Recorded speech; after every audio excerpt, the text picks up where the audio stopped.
rare cancer seen in 41 homosexuals. New York Times, July 3rd, 1981, by Lawrence K. Altman. Doctors in New York and California have diagnosed among homosexual men 41 cases of a rare and often rapidly fatal form of cancer. 8 of the victims died less than 24 months after the diagnosis was made. Who remembers this article? Do I have any fellow 60-year-olds, pushing 60 people who remember this? This is something my mother, a nurse, sent to me my freshman year in college at Temple University. We hadn't had the conversation about her son being gay yet. My mother was a Seventh-day Adventist, and that was not something you had a conversation about as a black person with a mother who was a Seventh-day Adventist. And I was in and out of the closet so much that you couldn't guess where I was trying to be anyway. But for all the excellence that she demonstrated in her work, and all the admiration for her work as a nurse, and all the love that this woman had in her heart for her children, she also had a legacy of having every black man in her family of origin die a rather tragic death.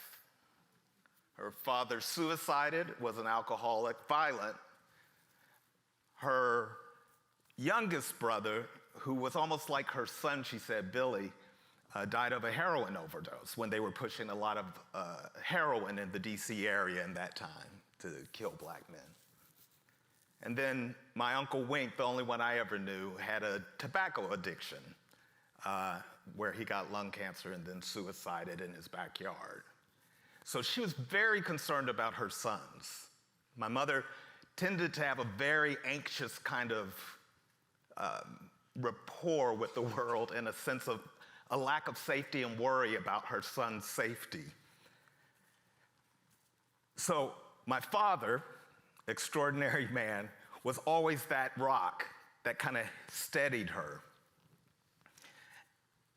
And yet, this conversation with this article, my mother said, "Did you see this article in the Times when I'm up in Philly for my first time away from home?" She said, I said, "Oh yeah, I think I caught it, yeah." She said, just be careful." I said, "Yeah, I'm being careful." "What do you mean, be careful?" "Just be careful." And then she went into something about like houseboys, because my mother didn't know much about gay world. She was like, "I hear there's houseboys, they become houseboys, so just be careful." I was like, okay, I think that's something, but what it was more than anything was my mother's way of saying, "I love you so much, and I am so worried for you."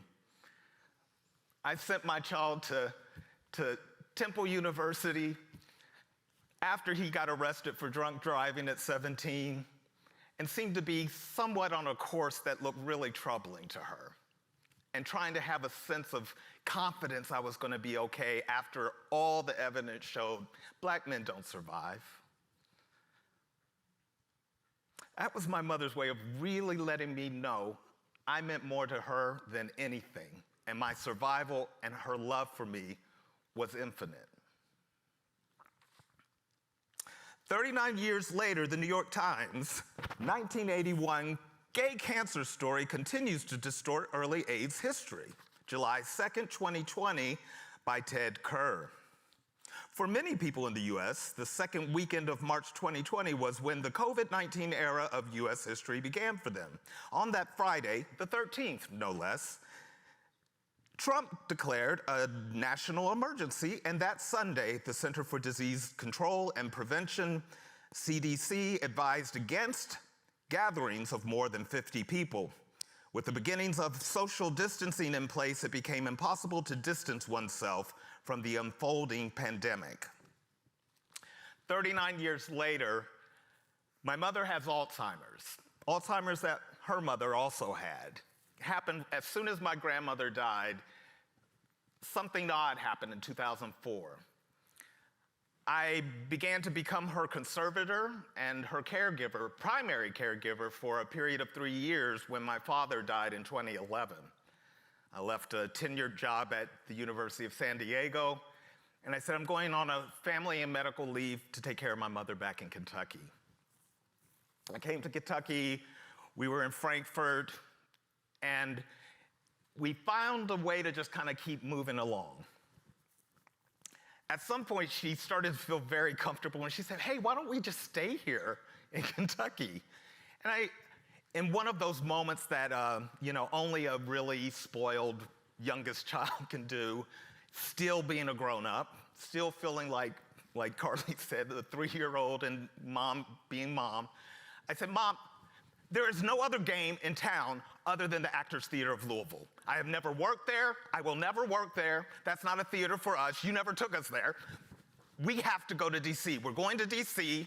It is the only option. We're going to go to DC. I'm going to do this fellowship at Arena Stage, and I am going to make Molly Smith my best friend, and I'm going to find a way to go from a college professor to back into the nonprofit arena. I don't know how it's going to happen, but that's what we're going to do.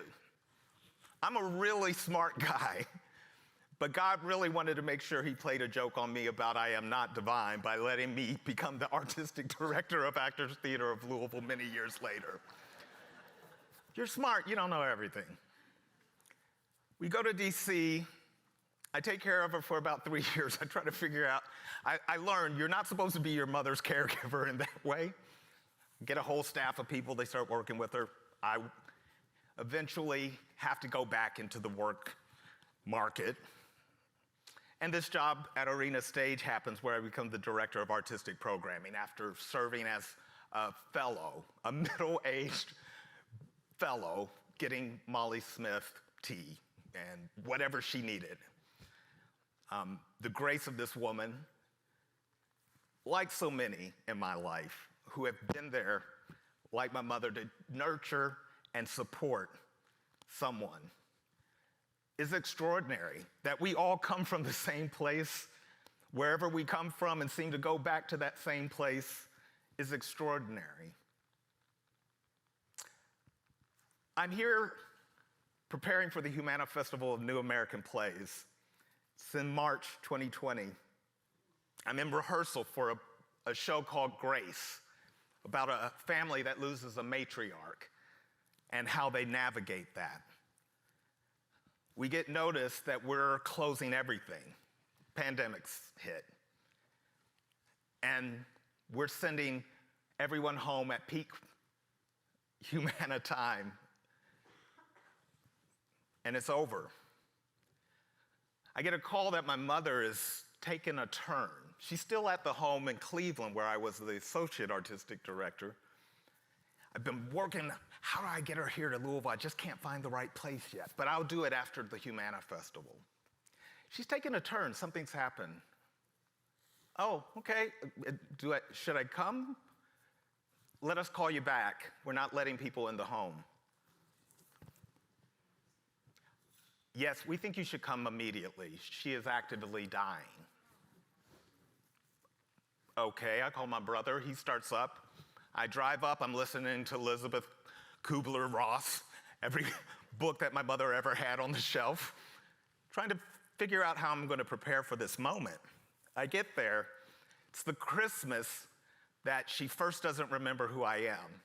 I took her out to dinner and brought her back, and when I saw her, I said, let's get your coat on, sweetie, and she said, okay, sweetie. And I was like, that's not how my mother usually acts, and I realized, oh. I said, Ma, do you know who I am? And she said, no. I said, I'm your son, Bobby. She went, oh. I said, you just let a strange man take you out to dinner? She was like, this is free dinner. Well, when I get there, she's actually lost the ability to speak 12 hours earlier. And I realize, just like my mother said to me, when I was really concerned as a young kid, it's going to be okay. Even if it's not okay, it'll be okay. In a kind of solid, just steely way, clear that this is one of the strongest women I'll ever meet in my life. I'm there with her, and I have to think of this moment and say, I guess it's going to be okay, even if it's not okay. My mother passes on the day that we were supposed to open Grace. I don't think any of those things are accidents. I think it's a divine way of saying, welcome. You're a part of something bigger than yourself. I'm over time, but I just want to share one of my mom's favorite poems. She had this up on her office wall when I was a kid, and I would see it. I didn't really understand it at the time, but this woman was so dedicated, as my father was, to service and to this state and to black people and to white people and to everyone that wanted assistance and help. They understood. As Afrocentric as my father was, he understood we all are a part of the same family. He told me, as Afrocentric as he was, I'm a biologist. We're all cousins, actually. Might be distant cousins, and like a family, we might have a lot of alienation between us, but we're family. So this poem I want to offer just as a thank you to all of my family, all of my supporters, all of my detractors. I love you all. You teach me every day, and I look forward to continuing being in relationship with you. It's called The Paradoxical Commandments by Dr. Kent M. Keith. I wrote down the more spiritual one that's adapted by Mother Teresa, but this is the one that was up on my mom's wall, and I think it speaks to this incredible woman. People are illogical, unreasonable, and self-centered. Love them anyway. If you do good, people will accuse you of selfish, ulterior motives. Do good anyway. If you are successful, you will win false friends and true enemies. Succeed anyway. The good you do today will be forgotten tomorrow. Do good anyway. Honesty and frankness make you vulnerable. Be honest and frank anyway. The biggest men and women with the biggest ideas can be shot down by the smallest men and women with the smallest minds.